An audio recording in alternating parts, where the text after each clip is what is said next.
Hey, how's it going, everybody? It's Jazzy of Video Store Sasquatch here, and we are doing another horror movie night in the cave. Except this time, I actually left the cave for one of these movies and saw it in theaters. It just debuted tonight. The movie's Hard Eyes, directed by Josh Rubin, starring Jordana Brewster, Olivia Holt as Allie, Devin Sawa, and Mason Gooding.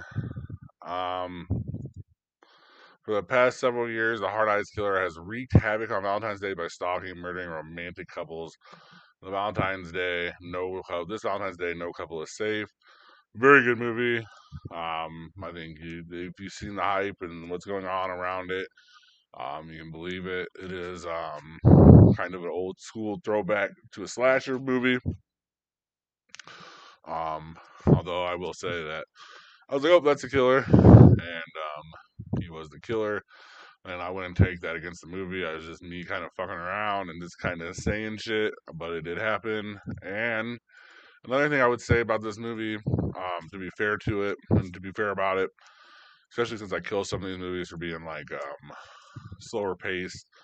Um, the movie here is a weird pacing because of the first kind of 40 minutes. You think it's a romantic comedy type movie. Not even 40 minutes. I'd say a half hour. Well, after the first kill, you pretty much think it's a romantic movie. Like the tone differences kind of hurt it, and it kind of like honestly kind of drew it along a little bit too much. Them mating and stuff like this. The cool thing, refreshing thing here was to see Mason Gooding kind of be a star. I've only seen him in Scream movies, I believe. I'm sure that I've seen him in other things. I just didn't realize it. But for Scream movies, I can see for sure it's a different actor. Like he has like this charisma here.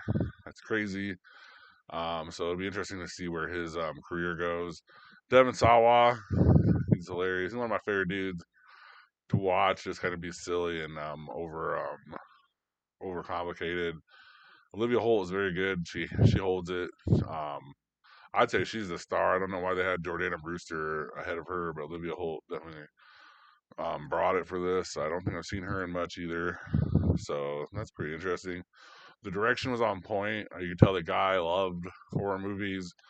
Um, for sure loved horror movies because this is definitely an ode to like classic like Valentine's Day movies, St. Valentine's Day Massacre, stuff like that. Also just your classic slasher like Predator and stuff like that. I mean, I go on for like Doctor Giggles, like stuff. They're just where the killer is kind of there. It's all kind of like a whodunit because we have the Scream people involved with it too. And the one thing I would say is you have to stay the extra minute and a half just to watch another little scene after the credits. So I would stay for that. Um, the coloring and the mixture of tones and tints in this movie is very cool. Music's awesome. I mean, this movie overall was pretty good. I'll give it a B minus. Horror movie. Overall, it's probably a C plus. It is a slasher movie. We gotta remember that. So there is kind of like a wall in what can it be overall. But for horror movies, it was decent, especially for a slasher movie. It was pretty good. Cool. They liked the hole in the head and seeing through it because they do that a couple times with the kills, which is always cool. I think the kill count could have been higher. I think it would have been more of an enjoyable movie. The kill count was a little bit higher, especially with the kind of violence and gore gratuity that they give you. I would have enjoyed probably 5 more deaths. I think you could have wrote the story, and you could have at least got 2 more in for sure that I know about. Um, Acting, I got all that. The story is interesting. I like how they brought it in from year to year in different cities, and you didn't know what city the killer was going to strike. I think you can set up for a prequel, maybe see what happened in Chicago or what happened in one of the other cities that we saw beforehand in Seattle. I thought Seattle was an interesting place to make it. I think that I think this movie's solid. This is gonna be a great entry. I can't wait to see Love Hurts and kind of compare them. If I'm gonna guess a box office number here for this one, honestly, the crowd was mixed. Usually, it's not a mixed crowd like it was. There was a lot of different people here. It was Thursday night too, which is an opening night, which is different for me. So it's kind of hard to gauge on But I'm gonna go ahead and stick with the 16 million area, like I did last week. I think the 16 million definitely for this movie. I think that the date nights will come out. I think people will come out and want to watch it. I talked to the concession stands guy beforehand, and he was talking about how this movie seemed like it was very popular today, and that's always a good sign on a Thursday when you're opening to hear your movie's popular. So I will be interested to see kind of what Love Hurts does. I will be seeing that on Monday morning, so you guys don't have to worry. We will be getting another movie for Monday morning review. I just did this movie because I wanted to see both movies, and I figured with this being a horror movie, we could put it into a horror movie in the cave outlook. I did do one more movie, like I said. This one was on the streaming service Shudder. Just came out this month. That is Dark Match, directed by Lowell Dean, starring Stephen Ogg as Jolene, Aisha Isa as Misbehave, Sarah Canning as Kate the Great, and Chris Jericho as the Prophet. A small town wrestling company accepts a well paying gig in a backwoods town only to learn too late that the community is run by a mysterious cult leader with devious plans for their match. Well, this would be a cool wrestling angle.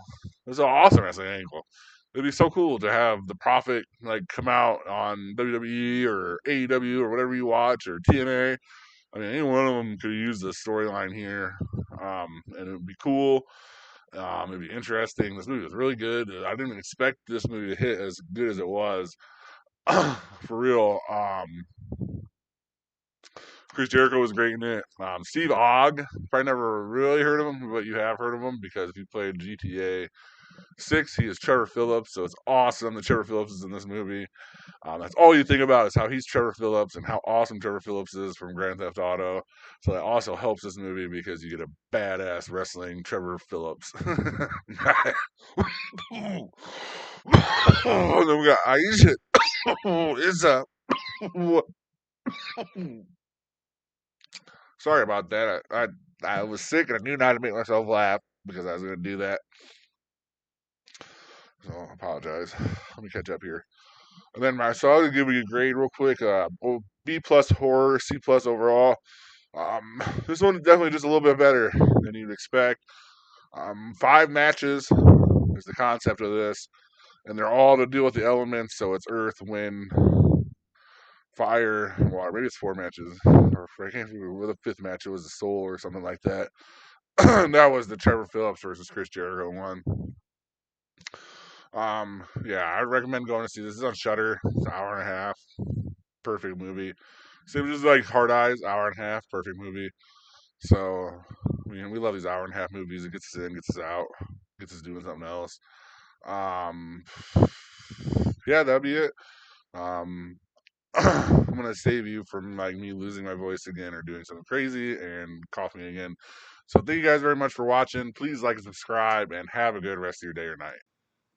Thank you for watching. Please like and subscribe. Comment your top movie picks for Throwback Thursday in the comments section. And see you next time in the cave.